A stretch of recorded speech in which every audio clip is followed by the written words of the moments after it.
శాశ్వతమైన ప్రేమతో మనల్ని ప్రేమిస్తున్నారు యేసు ప్రభు వారు. మన కొరకు ఆయన శిలువ మీద ప్రాణం పెట్టారు. ఆయన నమ్మిన వారందరికీ ఉచితంగా రక్షణ ఇస్తున్నారు. ఆ ప్రేమ గల యేసు ప్రభు వారు త్వరలో వచ్చేస్తున్నారు రెండోసారి లోకానికి. ఆయన నమ్మిన వారందరినీ కూడా పరలోకం తీసుకువెళ్తారు. ఆ ప్రేమ గల ప్రభువు నామం పేట మిమ్మల్ని అందరినీ కూడా మన కడవరి కాలం కార్యక్రమానికి ఆహ్వానిస్తున్నాను. ప్రియ సోదరి సోదరులారా, మనము పరలోకము అనే అంశాన్ని బైబిల్ గ్రంథం నుంచి ధ్యానిస్తున్నాం. పరలోకం ఎలా ఉంటుంది, పరలోకం ఎవరికి అనే విషయాలు నేర్చుకుంటున్నాం. గత కార్యక్రమంలో ఆ విషయాలు ప్రారంభించాం. ఇది 2వ ఎపిసోడు. అనేకమైన విషయాలు ఉన్నాయి కనుక ఈ నెలంతా కూడా మనం పరలోకం గురించి అనేక విషయాలు బైబిల్ గ్రంథం నుంచి నేర్చుకోబోతున్నాం. ప్రార్థన చేసుకుని వాక్య ధ్యానంలో కొనసాగుదాం. పరిశుద్ధ ప్రేమ గల మా తండ్రి, మీకు స్తుతులు స్తోత్రాలు వందనాలు చెల్లిస్తున్నాం. మమ్మల్ని, మా కుటుంబాలని, మా సంఘాలని మీరు దీవించి ప్రభువా నడిపిస్తున్న రీతిని బట్టి వందనాలు. పరలోకం గురించి అర్థం చేసుకుని పరలోకపు జ్ఞానాన్ని మాకు ప్రసాదించండి ప్రభువా. ఈ లోతైన మర్మాలు పరలోకం గురించి నేర్చుకోవటానికి మా సొంత శక్తి చాలదు తండ్రి. మీ పరిశుద్ధాత్మతో మమ్మల్ని నింపి ఈ లోతైన మర్మాలు తెలుసుకునే కృప మాకు అనుగ్రహించవలసిందని కార్యక్రమాన్ని వీక్షిస్తున్న ప్రతి వ్యక్తిని ఆశీర్వదించండి. ఈ పరిచర్య ముందుకు కొనసాగటానికి ఎవరైతే సహకరిస్తున్నారో వారిని కూడా ప్రత్యేకంగా దీవించవలసిందని యేసు ప్రభువు వారి పరిశుద్ధమైన నామమును బట్టి ప్రార్థిస్తున్నాను తండ్రి, ఆమేన్. పరలోకం ఇది 2వ భాగం. ఈ దినాన్ని మనం ప్రకటన గ్రంథం 21వ అధ్యాయం 10 నుంచి 27 వరకున్న వాక్య భాగాన్ని మనం ధ్యానించబోతున్నాం. ప్రియ సోదరి సోదరులారా, పరలోకం ఎవరికి ఎంతో విపులంగా చెప్పబడ్డది మనకి. ప్రకటన గ్రంథం 21వ అధ్యాయం 27వ వచనంలో జీవ గ్రంథంలో ఎవరి పేర్లైతే ఉంటావో వారికే ఈ పరలోకం, వారికే పరలోకంలో ప్రవేశం, వారే పరలోకంలో ప్రవేశించగలరు. కనుక ఎవరు కూడా ఈ పరలోకంలో అడుగు పెట్టడానికి కూడా అర్హత లేదు. కనుక ప్రియ సోదరి సోదరులారా, ఆ గొర్రెపిల్ల అనగా యేసు ప్రభు వారు ఆయన యొక్క జీవగ్రంథంలో మన పేర్లు లిఖించబడాలంటే, మన పేర్లు వ్రాయబడాలంటే మనం ఏం చేయాలా? ఖచ్చితంగా యేసు ప్రభువుని నమ్ముకోవాలా, ఆయన నామం పేరట నీటిలో ముంచడం బాప్తిసం తీసుకోవాలా, ఆయన వాక్యపు వెలుగులో, ఆయన 10 ఆజ్ఞల వెలుగులో మనం జీవించాలా. అప్పుడే మన పేర్లు ఆ జీవగ్రంథంలో ఉంటవి. కనుక జీవగ్రంథంలో ఉన్న వారికి మాత్రమే ఈ పరలోకము. మనలో అనేక మంది నగరాల్లో, పట్టణాల్లో ఉన్నవారికి అద్దెకి ఇల్లు తీసుకోవాలా, అద్దెల్లు చూసుకోవాలా. అయితే ఎవరైనా పలానా చోట అద్దెల్లు ఉన్నదంటే వెంటనే మనం తీసేసుకోం కదా. ఎవరైనా మనకి పలానా చోట ఒక అద్దెల్లు ఉన్నదంటే మనం వెళ్ళి ఆ ఇల్లంతా ఎలా ఉందో చూసి అప్పుడు తీసుకుంటాం అద్దెకి. ఒకవేళ మనం ఒక ఇల్లు కొనుక్కుంటున్నాం అనుకోండి, మనం ఇంకా ఎంతో విపులంగా పరిశీలిస్తాం. ఆ ఇంటి పరిసరాలు, ఆ ఇల్లు ఎలా ఉన్నది, అవన్నీ కూడా చూసుకుని అప్పుడు కొనుక్కుంటాం. పరలోకంలో మనం కలకాలం ఉండబోతున్నాం, యుగ యుగాలు కూడా ఉండబోతున్నాం. కనుక ఈ పరలోకం ఎలా ఉంటుంది అనే విషయాలు మనకి ప్రకటన గ్రంథం 21వ అధ్యాయం 22వ అధ్యాయంలో చెప్పబడ్డవి. ప్రార్థనాపూర్వకంగా ఈ 2 అధ్యాయాలు కూడా చదవండి. యోహాను గారికి దర్శనంలో ఈ 7 తెగుళ్ళు పట్టుకున్న 7 దేవదూతలు ఒక దేవదూత వచ్చి అన్నారు, యోహాను రా, పెండ్లి కుమార్తె అనగా గొర్రె పిల్ల యొక్క భార్యను నీకు చూపిస్తానన్నారు. అప్పుడు యోహాను గారు, అప్పుడు ప్రకటన గ్రంథం రాసిన యోహాను గారు ఆత్మావేశుడై ఉండగా ఆయన్ని ఎత్తైన పర్వతం మీదకి తీసుకువెళ్ళాడు ఆ దేవదూత. అక్కడి నుంచి యొక్క నూతన యెరూషలేమును చూపించారు. ప్రకటన 21:11 వచనం గమనించినట్లయితే ఆ ఎత్తైన పర్వతం మీదకి దేవదూత తీసుకువెళ్ళి ఎన్ని చూపించారని చెప్పబడ్డది మనకి. ఈ యొక్క నగరం పేరు మనందరికీ తెలుసు, నూతన యెరూషలేము. అయితే ఇది సాదృశ్యంగా గొర్రెపిల్ల యొక్క భార్య అని చెప్పబడ్డది. సాదృశ్యమే సుమా. కారణం గొర్రెపిల్ల అనగా యేసు ప్రభు వారి యొక్క భార్య ఎవరు అంటే సాదృశ్యంగా నూతన యెరూషలేము అని చెప్పబడ్డది. కానీ మనందరికీ తెలిసిన రీతిగా ఎఫెసీయులకు రాసిన పత్రిక 5వ అధ్యాయం 22 నుంచి 27 వరకు వాక్య భాగంలో మనకి ఎవరు వధువు? సంఘం, విశ్వాసులు. అనగా మనం అందరం కూడా ఆ వధువు సంఘం, అంతేగాని పట్నం కాదు. మరి దేనికి ఆ నగరాన్ని గొర్రెపిల్ల యొక్క భార్య అని వాడారు అనే విషయాన్ని కూడా మనం నేర్చుకోవాలి. ఈ యొక్క నగరం ఎంతో అద్భుతంగా అలంకరించబడ్డది. పెండ్లి కుమార్తె వలె తన పెండ్లి రోజున ఆ యొక్క పెండ్లి కుమార్తె ఎంత చక్కగా సిద్ధపడుతుందో అలాగే సమస్తం కూడా చక్కగా సిద్ధపరిచి ఉంచారు. ఎవరి కొరకు? వధువు సంఘం కొరకు, మనందరి కొరకు కూడా. కనుక సాదృశ్యంగా గొర్రెపిల్ల యొక్క భార్య అని చెప్పబడ్డది. ఈ విషయాన్ని మనం గుర్తించాలా. ప్రకటన గ్రంథం 21వ అధ్యాయం 12వ వచనం గమనించినట్లయితే ఈ యొక్క నగరానికి 12 గేట్లు ఉన్నాయి, 12 గుమ్మాలు ఉన్నాయి. ఒక్కొక్క గుమ్మం దగ్గర ఒక్కొక్క దేవదూత నిలబడి ఉన్నట్లుగా మనకు చెప్పబడ్డది. దేనికి దేవదూత నిలబడి ఉండటం? పరలోకంలోకి వచ్చేవారందరికీ కూడా ఆహ్వానం అందించడానికి అనమాట. మీరు ఎక్కడైనా సరే పెద్ద ఫంక్షన్ దగ్గరికి వెళ్ళినట్లయితే, అది వివాహం అయినా ఇంకొక ఫంక్షన్ అయినా సరే, అక్కడ గేటు దగ్గర ఆ ప్రాముఖ్యులు, ఆ యొక్క ఇంటికి సంబంధించిన ఆ తండ్రి కానీ తల్లి కానీ లేకపోతే పెద్ద కుమారుడు ఎవరో ఒకరు అక్కడ ఉండి వచ్చిన వారందరికీ కూడా ఆహ్వానం పలుకుతారు. ప్రభు దేవదూతను పెట్టారు. వచ్చే వారందరికీ కూడా ఎంతో చిరునవ్వుతో ఆహ్వానం అందిస్తారనమాట. మరి ఒక సంఘటన కూడా చూశారు యోహాన్ గారు. అదేమిటంటే ఈ యొక్క 12 గుమ్మాలకి 12 గేట్లకి కూడా ఒక్కొక్క గోత్రం పేరు రాయబడ్డది. ఉదాహరణకు మనందరికీ తెలిసి ఇశ్రాయేలీలో 12 గోత్రాలు ఉన్నాయి. యూదా గోత్రం, లేవి గోత్రం, ఇస్సాకారు గోత్రం, అలాగే 12 గోత్రాలు చెప్పబడ్డాయి. వారందరి పేరు రాయబడ్డవి. ప్రకటన గ్రంథం 7వ అధ్యాయంలో మనం గమనించినట్లయితే 2 గోత్రాలని ప్రభు విడిచిపెట్టేశారు. వారి దుర్మార్గతను బట్టి, వారి అవిధేయతను బట్టి 2 గోత్రాలను విడిచిపెట్టేశారు. ఒకటి ఈఫ్రాయిము గోత్రాన్ని, దాను గోత్రాన్ని, రెండాటిని విడిచిపెట్టేశారు. అప్పుడు ఆ రెండాటిని పూరించడానికి మనస్సే గోత్రాన్ని ఫుల్ గోత్రంగా, అంటే పూర్తి గోత్రంగా లెక్క పెట్టారు. తర్వాత యోసేపు గోత్రాన్ని కూడా లెక్క పెట్టారు. కనుక 12 గోత్రాల పేర్లు ఇక్కడ రాయబడి ఉండటం యోహాన్ గారు చూచారు. మరి యొక్క ఆసక్తికరమైన విషయం ఏంటంటే ఒక్కొక్క గుమ్మం కూడా ఒక్కొక్క ముత్యంతో చేయబడ్డదని ప్రకటన 21:21లో ముత్యాలు ఎంతో అందంగా ఉంటాయి. ఒక్క గేట్ అంతా కూడా ఒకే ముత్యం. అంటే ఎంత అందంగా ఉంటుంది, ఎంత ఖరీదైందో కూడా మనం ఊహించాలా. మరి ఒక సంఘటన యోహాన్ గారు చూడగా ఈ 12 గుమ్మాలు కూడా ఎక్కడున్నాయి? ప్రకటన గ్రంథం 21వ అధ్యాయం 13వ వచనంలో తూర్పు వైపు 3, పడమర వైపు 3, ఉత్తరం వైపు 3, దక్షిణం వైపు 3, అంటే 4 దిశలో ఒక్కొక్క దిశలో 3 గుమ్మాలు ఉన్నాయన్నమాట. కనుక ఇటు నుంచి అయినా రావచ్చు, ఇటు నుంచి అయినా వెళ్ళొచ్చు. ఆ పట్టణంలోంచి బయటకు ఎక్కడికైనా వెళ్ళాలంటే. మరొక విషయాన్ని కూడా యోహాన్ గారు గమనించారు. కారణం ఇది నిత్యం అనుకుంటే ఈ గృహం కనుక ఎలా ఉంటుంది ఇది అనే వివరాలు యోహాన్ గారు దర్శనంలో చూచి మనకు వరకు ఇవన్నీ కూడా ఇక్కడ రాశారనమాట. ఈ యొక్క నూతన యెరూషలేము నగరానికి ఉన్న ఆ గోడకి 12 పునాదులు ఉన్నాయి, 12 రకాల రంగులతో. ఈ విషయాన్ని మనం గమనించాలా. ప్రకటన గ్రంథం 21వ అధ్యాయం 14వ వచనంలో ఈ యొక్క 12 పునాదులు ఉన్నవని చెప్పబడ్డది మనకి. మరొక విషయాన్ని కూడా యోహాన్ గారు చూచారు దర్శనంలో, అవి మన కొరకు రాశారు. ఆ దేవదూత యొక్క చేతిలో ఎవరైతే ఈయనకి ఈ యొక్క నగరం అంతా కూడా చూపించారో ఆ దేవదూత చేతిలో ఒక బంగారు కొలబద్ద ఉన్నది. కొలబద్ద అంటే కొలవటానికి ఒక రాడ్ అనమాట. అది చదువుకునే బాలబాలికలు స్కేల్ వాడుతున్నారు. అలాగే స్కేల్ దేనికి? కొలవటానికి. అలాగనమాట బంగారంతో చేసింది అది. ఈ విషయాలు మనకి ప్రకటన గ్రంథం 21వ అధ్యాయం 15వ వచనంలో చెప్పబడ్డది. ఆ యొక్క కొలకర్రతో ఈ యొక్క నగరాన్ని కొలిస్తే ఈ యొక్క నగరం ఎంత ఉన్నదంటే 1500 మైళ్ళ పట్టణం ఇది. మన యొక్క భాషలో 750 కోసెళ్ళు అన్నారు. కోసెడ్ అంటే 2 మైళ్ళు అనమాట. 750 కోసెళ్ళు అంటే అది 1500 మైళ్ళు అనమాట. ఇది మనం కిలోమీటర్లో పెట్టినట్లయితే దీన్ని ఈ 1500 మైళ్ళ పట్టణాన్ని కిలోమీటర్లో, సాధారణంగా ఈ రోజుల్లో మనం కిలోమీటర్లు అంటున్నాం, కొన్ని ప్రాంతాల్లో కొన్ని దేశాల్లో ఇంకా మైళ్ళే అంటున్నారు. ఈ యొక్క కిలోమీటర్లో చూస్తే 2400 కిలోమీటర్లు ఏకంగా ఈ చివరి నుంచి ఆ చివరి వరకు. అంత పెద్ద నగరం ఇది నూతన యెరూషలేము నగరం. అంటే మనం తెలుసుకోవటానికి వాడుతున్నాను ఈ యొక్క ఉదాహరణకి ఎవరైనా సరే ఢిల్లీ నుంచి చెన్నై వరకు వెళ్ళారనుకోండి, వెళ్ళటానికి 40 గంటలు పడుతుంది ఏకంగా. స్పీడ్గా వెళ్ళి ఎక్స్ప్రెస్ రైలు వెళ్తే ఇంకా కాస్త స్పీడ్గా వెళ్ళాలంటే కాస్త తక్కువ పడుతుంది. అంటే న్యూఢిల్లీ నుంచి చెన్నై నగరం వరకు ఎంత డిస్టెన్స్ ఉందో, ఎంత దూరం ఉన్నదో అంత దూరం అనమాట.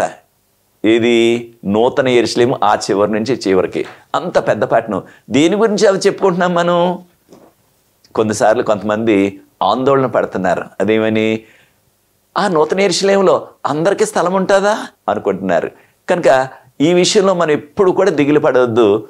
ఇంత పెద్ద నగరం మనకి భూమి మీద ఎక్కడా కూడా లేదు. 2400 కిలోమీటర్లున్న నగరం కనుక విశ్వాసులందరికీ కూడా సరిపడా స్థలం ఉంటుంది, సరిపడా గృహాలు ఉన్నాయి. ప్రకటన గ్రంథం 21:16 గమనించినట్లయితే ఆ దేవదూత కొలవగా 1500 కిలోమీటర్లు వచ్చేసింది. 1500 మైళ్ళు అంటే కిలోమీటర్లో 2400 కిలోమీటర్ల దూరం అనమాట. కనుక ఇంత పెద్ద నగరం భూమి మీద ఎక్కడ లేదు, ఏ దేశంలో కూడా. కొన్ని దేశాలు ఇంత పెద్ద దేశాలు కూడా లేవు. కొన్ని చిన్న దేశాలు మనం చూసినట్లయితే ఆ చిన్న దేశాలు 2400 కిలోమీటర్లు ఎక్కడున్నాయి, ఆ చివరి నుంచి చివరికి లేవు. చిన్న దేశాలు అయ్యి ఒక 2-3 గంటలు కారులో వెళ్తే ఆ చివరి నుంచి చివరికి వెళ్ళిపోవచ్చు. ఉదాహరణకి ఇస్రాయేల్ దేశం, ఇప్పుడు యుద్ధం జరుగుతుంది అక్కడ. అలాగే అనేకమైన చిన్న దేశాలు ఉన్నాయి. అయితే చూడండి, ఈ నూతన యెరూషలేము నగరం 2400 కిలోమీటర్ల దూరం, అంత పెద్ద నగరం. కనుక దానిలో రక్షించబడే జనాంగం అందరికీ కూడా సరిపడినంత స్థలము, సరిపడ్డ గృహాలు ఉన్నాయన్నమాట. ఇది స్క్వేర్ షేప్ అన్నారు, చతురస్రం అన్నారు అనమాట మనకు చెప్పబడ్డది. కనుక ప్రియ సోదరి సోదరులారా, దేవుడు ఎంతగా ప్రణాళిక వేసి మన కొరకు ఇంత చక్కని నగరాన్ని నిర్మించేస్తున్నారో చూడండి. అయితే చాలామందికి ఒక అపోహ ఉన్నది. అపోహ ఏమిటంటే పరలోకంలో 1,44,000 మందే ఉంటారు అనుకుంటున్నారు.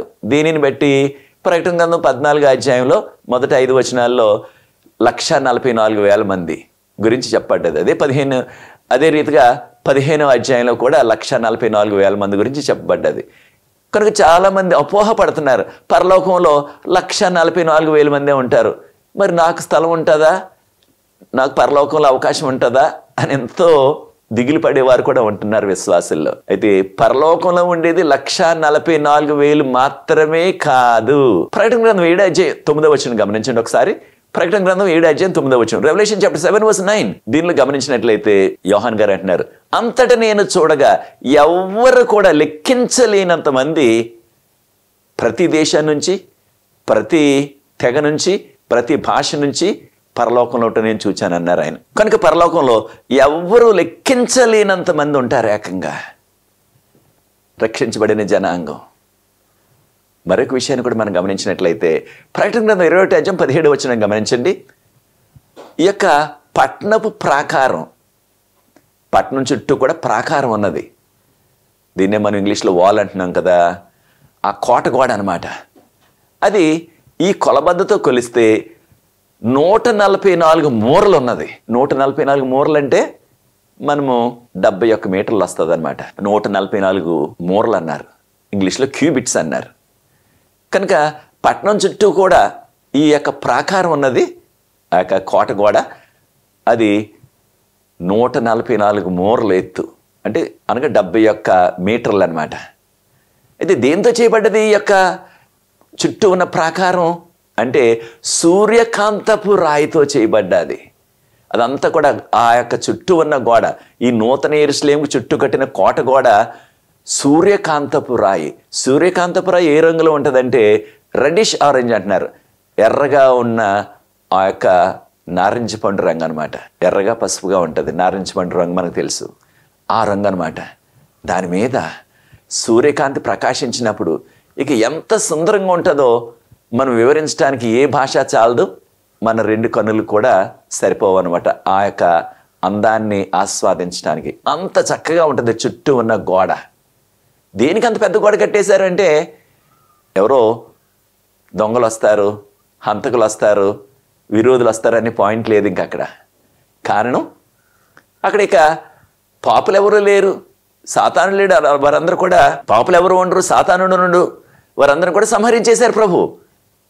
ఇది ఎంత పెద్ద నగరం కనుక, 2400 కిలోమీటర్ల నగరం కనుక దాని చుట్టూ ఉన్న ప్రాకారాన్ని చూస్తే అది అంత పెద్ద నగరానికి చక్కని అందాన్ని ఇవ్వటానికి కట్టారంతే. మరొక విషయాన్ని కూడా మనం గమనించాలి. ప్రకటన గ్రంథం 21:18 మనకి ఇది సూర్యకాంతపు రాయితో చేయబడ్డదని వివరాలు చెప్పబడ్డాయి మనకి. ప్రకటన గ్రంథం 21:19 గమనించినట్లయితే ఈ యొక్క నగరానికి వేసిన 12 పునాదులు. ఈ ఒక్కొక్క పునాది మీద ఒక్కొక్క శిష్యుడు, అపోస్తలు 12 మంది శిష్యులు కదా, యేసు ప్రభువుకు 12 మంది శిష్యులు. ఆ 12 మంది శిష్యులో యూదా ఇస్కరియోతు ప్రభువుని అప్పగించి తను ఊరేసుకుని తలకిందులుగా పడి చనిపోయాడు. ఇక 11 మంది మిగిలారు. ఆ 11 మందిలో 12వ వాడిని చేర్చుకున్నారు. తర్వాత ఆయన పేరు మత్తీయాసు. ఆ మత్తీయ గారితో కలిసి 12 మంది శిష్యులు. ఆ శిష్యుల పేర్లు ఒక్కొక్కటి కూడా ఈ యొక్క 12 పునాదుల మీద రాయబడ్డాయి అనమాట. మొదటి పునాది సూర్యకాంతపు రాయి, రెండోది సఫైర్ అన్నారు ఇంగ్లీష్లో, అంటే నీలము, పచ్చ, గోమేధకము, వజ్రాలు, వైడూర్యాలు, రకరకాల రంగులు అనమాట. ఇవన్నీ కూడా ఎంతో విలువైన రాళ్ళు, ప్రెషియస్ స్టోన్స్ అంటాం ఇంగ్లీష్లో మనం. ఎంతో ఖరీదైన రాళ్ళు అనమాట. కొంతమంది ధనికులు వారు ఉంగరాల్లో వారు పెట్టుకుంటున్న ఆ యొక్క ఆభరణాల్లో చిన్న చిన్న రాయిలు పెట్టిస్తారు. ఆ యొక్క నీలం రాయి, లేకపోతే పచ్చరాయి, లేకపోతే ఎర్ర రాయి, అవి చాలా ఖరీదైనవి. చిన్న ముక్కే, ఒక చీమంతా ఉండేదే చాలా ఖరీదు. అయితే చూచారా ప్రియ దేవుని బిడ్డలారా, ఈ యొక్క నగరం అంతా కూడా, ఆ నగరంలో ప్రవేశించక ముందు ఉన్న 12 పునాదులు, ఒక్కొక్క పునాది మీద ఒక్కొక్క శిష్యుడి పేరు రాశారు. యేసుప్రభు చూడండి ఎంత ప్రేమ గలవారో.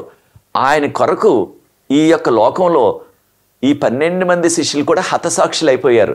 ప్రకటన గ్రంథం రాసిన యోహాను గారు మాత్రమే ఆయన సాధారణంగా వచ్చే మరణం వృద్ధాప్యంలో పొందారు. తక్కిన 11 మంది కూడా ప్రభు కొరకు హతసాక్షులు అయిపోయారు. అంత త్యాగం చేశారు కాబట్టి.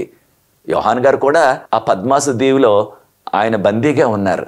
అనేకమైన శ్రమలు పడ్డారు. ఆయన కూడా ఇన్ని శ్రమలు పడి ప్రభు సేవ చేశారు కాబట్టి వారికి గుర్తింపు ఇవ్వటానికి ప్రభు వారు ఈ 12 పునాదుల మీద ఒక్కొక్కరి పేరు రాయించేశారు.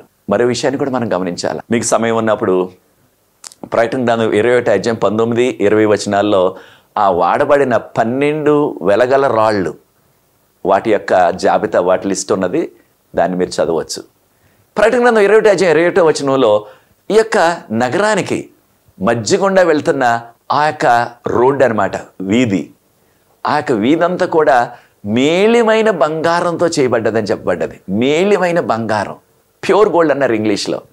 ఈ లోకంలో మనం ఎంత ఖరీదు పెట్టుకున్నా సరే బంగారం ఏదో కొద్దో గొప్ప, కనీసం కొంచెమైనా సరే కల్తీ ఉంటుంది దానిలో. ఏదో కలిపేస్తారు ఆ యొక్క కల్తీ దానిలో. మనం ఎంత డబ్బు పెట్టుకున్నా సరే ఈ లోకంలో బంగారం ఎంత స్వచ్ఛమైందని వారు అమ్మినప్పటికీ దానిలో ఏదో కొద్దిగా కల్తీ ఉంటుంది. పరలోకంలో దేవుడు వాడే ఆ బంగారం ఇక ఏ విధమైన నకిలీ కల్తీలు లేకుండా స్వచ్ఛమైన బంగారం. దేనికి వాడుతున్నారు ఆయన? ఆ యొక్క రాజవీధులు, ఈ యొక్క నూతన యెరూషలేములో రోడ్లు వేయటానికి బంగారం వాడుతున్నారు. మన గ్రామాల్లో, మన ప్రాంతంలో సిమెంట్ రోడ్లు వేస్తే మనకు చాలా సంతోషం అయిపోతుంది. పరలోకంలో రక్షించబడిన జనం కొరకు ఆయన బంగారంతో ఆ యొక్క వీధుల్లో రోడ్లు వేయించేశారు. చూచారా ప్రియ దేవుని బిడ్డలారా? అనగా పరలోకంలో ప్రతిరోజు కూడా మనం దేని మీద నడుస్తాం? బంగారం మీద నడవబోతున్నాం, బంగారు వీధుల్లో నడవబోతున్నాం. అనగా బంగారానికి ఏ విధమైన విలువ కూడా లేదు పరలోకంలో. మన కాలు కింద ఉంటుంది బంగారం, ఎప్పుడు కూడా దాని మీద నడుస్తాం రోజు. అయితే ఒక విషయాన్ని కూడా గుర్తించాల, మరి బంగారంకి విలువ లేనప్పుడు పరలోకంలోకి దేనికి విలువ అన్నట్లయితే దేవుడు, తండ్రి, కుమార, పరిశుద్ధాత్మ మనల్ని రక్షించిన ఆ యొక్క గొర్రెపిల్ల యేసు ప్రభు, వారికి సమస్తమైన విలువ. ఈ యొక్క బంగారానికి వజ్రాలు, వైడూర్యాలు, ఈ యొక్క రత్నాలు, ఈ వీటికి ఏది కూడా విలువ లేదనమాట. కారణం ఆ 12 పునాదుల మీద మనం రోజు నడుస్తాం. అవన్నీ కూడా ఎంతో విలువైన రాళ్లతో చేయబడ్డాయి.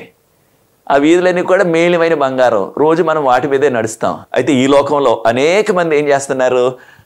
కాస్త బంగారం సంపాదించడానికి నానా అడ్డదారులు తొక్కేస్తున్నారు, అక్రమాలు చేస్తున్నారు, ఎంతో మోసం చేస్తున్నారు, దగా చేస్తున్నారు.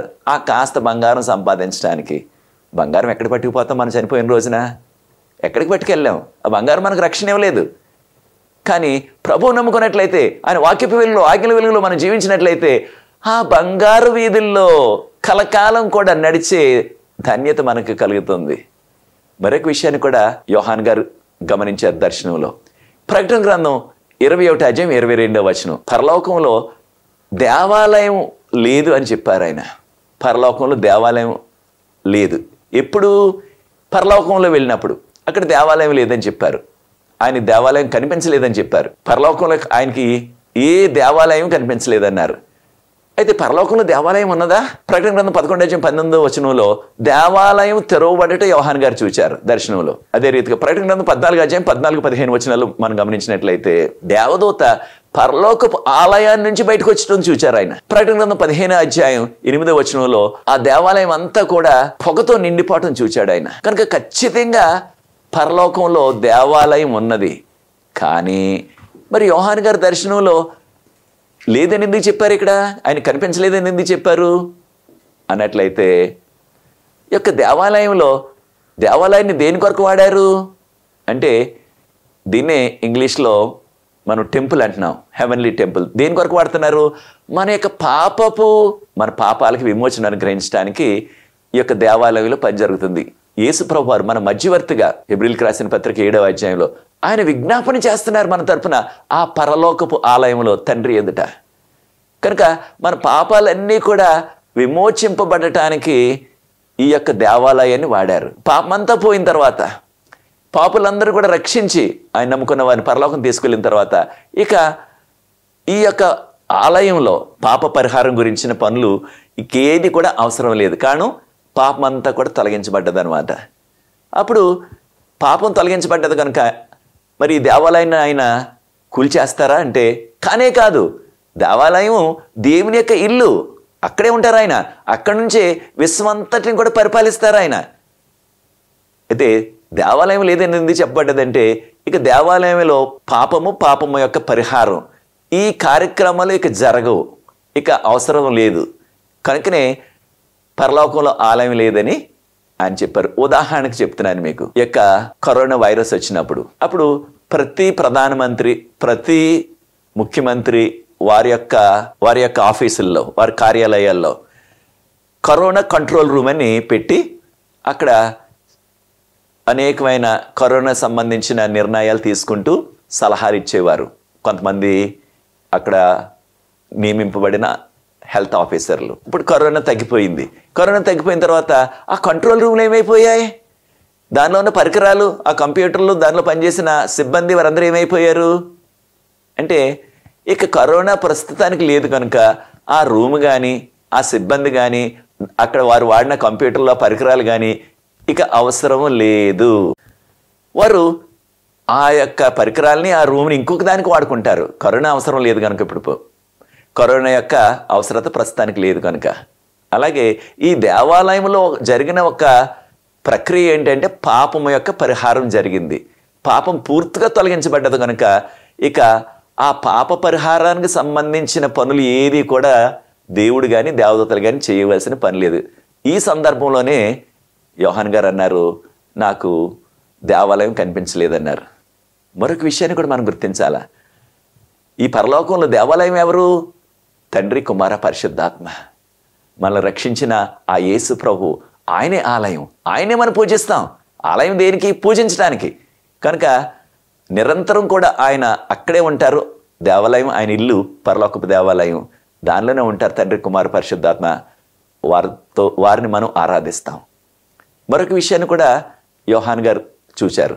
అదేంటంటే, ఈ యొక్క పరలోకంలో సూర్యుడు, చంద్రుడు వారి అవసరత లేదు అని చెప్పబడ్డది. కారణం ఏంటి?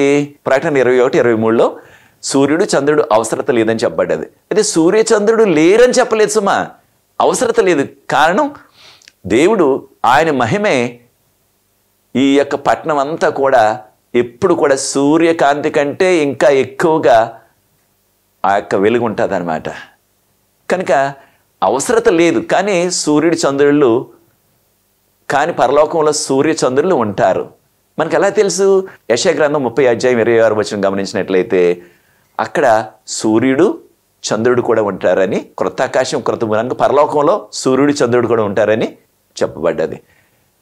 అదే రీతిగా యెషయా గ్రంథం 66:22-23 మనం గమనించినట్లయితే ప్రతి అమావాస్య దినాన, ప్రతి విశ్రాంతి దినాన రక్షించబడిన జనాంగం అంతా కూడా ఆయన్ని ఆరాధించడానికి వస్తారని చెప్పారు. అమావాస్య అంటే నెలలో మొదటి రోజు అనమాట. ఆ యొక్క చంద్రుడు చిన్నగా కనిపిస్తారు ఆ రోజున. దాన్ని అమావాస్య అంటున్నాం మనం. ఇంగ్లీష్లో న్యూ మూన్ అంటున్నాం. కనుక ఖచ్చితంగా పరలోకంలో సూర్యుడు, చంద్రులు ఉంటారు. కానీ వారి అవసరత లేదు పరలోక పట్టణంలో. పట్టణం వెలుపల ఈ వివరాలు వచ్చే కార్యక్రమాలు కూడా నేర్చుకోబోతున్నాం. పట్టణం వెలుపల ఖచ్చితంగా సూర్యుడు చంద్రుడి అవసరత ఉన్నది కనుక ప్రియ సోదరి సోదరులారా, ఈ యొక్క అధ్యాయం అంతటిని కూడా ప్రార్థనాపూర్వకంగా మనం చదివినట్లయితే గంభీరమైన విషయాలు, పరలోకం మనకి యుగయుగాలు ఉండే మన ఇల్లు ఎలా ఉంటుంది, ఆ పట్టణం ఎలా ఉంటుంది అనే వివరాలు అందించారు. ఇవన్నీ కూడా రక్షించబడిన పాపులమైన మన కొరకు ప్రభు సిద్ధపరుస్తున్నారు. ఆ పరలోకంలో ఉండాలని ఆశిస్తున్నావా ప్రియ సోదరి సోదరుడా? అది నీ నిర్ణయం అయినట్లయితే నాతో ఏకీభవించండి, ప్రార్థించి ఈ 2వ ఎపిసోడ్ని ముగిస్తాను. ప్రార్థన. పరిశుద్ధ ప్రేమగల మా తండ్రి, మీకు స్తుతులు స్తోత్రాలు వందనాలు చెల్లిస్తున్నాం. మమ్మల్ని మా కుటుంబాల్ని మీరు ఆశీర్వదిస్తున్నారు. త్వరలో మీరు వస్తున్నారు. మీరు వచ్చినప్పుడు నిన్ను నమ్ముకున్న మమ్మల్ని అందరినీ పరలోకపు పట్టణంలో నూతన యెరూషలేములో కలకాలం మీతో ఉంచుతానని మాకు వాగ్దానం చేశారు. ఇంత చక్కని నగరం ప్రభువా మా కొరకు, పాపులమైన మా కొరకు, యోగ్యత లేని మా కొరకు సిద్ధపరుస్తున్నారు. మీకు వందనాలు చెల్లిస్తున్నాం. దానిలో ప్రవేశించి మీ యొక్క కృపతో యుగయుగాలు మీతో ఉండే ధన్యత దయచేయమని, వీక్షిస్తున్న ప్రతి వ్యక్తిని ఈ పరిచర్య ముందు కొనసాగడానికి ఎవరైతే సహకరిస్తున్న వారందరినీ ఆశీర్వదించవలసిందని యేసు ప్రభువు వారి పరిశుద్ధమైన నామమును బట్టి ప్రార్థిస్తున్నాను తండ్రి, ఆమేన్.